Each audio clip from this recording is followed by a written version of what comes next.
কালকেও দুজনকে হত্যা করা হয়েছে। এই হত্যা রাজনীতি করার জন্য বাংলাদেশ স্বাধীন হয়ে যায়।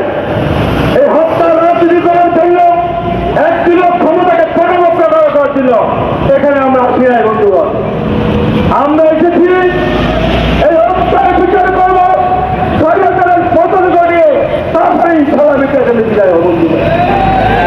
আজকে আমাদের সাথে এখানে এসেছেন বাংলাদেশ ফেডারেশন মহাসচিব জনাব কাদের গনি চৌধুরী, সাবেক মহাসচিব জনাব জাতীয় প্রেস ক্লাবের সাবেক সভাপতি জনাব কামালউদ্দিন সবুজ, ঢাকা সাংবাদিক ইউনিয়নের সাবেক সভাপতি বিশিষ্ট নজরুল গবেষক কমর আব্দুল শিকদার, ঢাকা সাংবাদিক ইউনিয়নের সভাপতি মোহাম্মদ শহীদুল ইসলাম, ঢাকা সাংবাদিক ইউনিয়নের সাবেক সাধারণ সম্পাদক মোহাম্মদ জাকির হোসেন, জাতীয় প্রেস ক্লাবের সাবেক সাধারণ সম্পাদক সৈয়দ আফতার আহমেদ, ঢাকা জাতীয় প্রেস ক্লাবের সাবেক সাধারণ সম্পাদক ইলিয়াস হোসেন খান সহ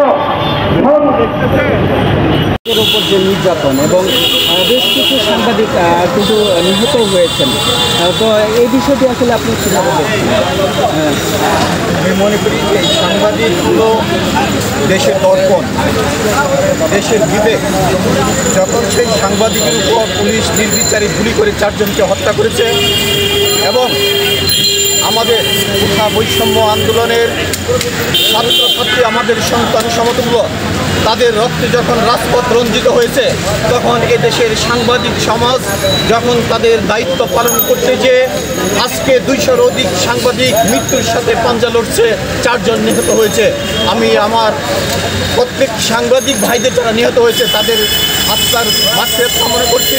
সেই সাথে সাথে 269-70-এর কাছাকাছি আমাদের সন্তান সমতুল্য যারা নিহত হয়েছেন তাদের আত্মার মাগফিরাত কামনা করছি এবং সেই সাথে সাথে 2 শতাধিক ছাত্র আজকে মৃত্যু, 2 সহস্রাধিক ছাত্র আজকে মৃত্যুর সাথে পাঞ্জা লড়ছে। আমরা তাদের আশু রূপ মুক্তি কামনা করছি।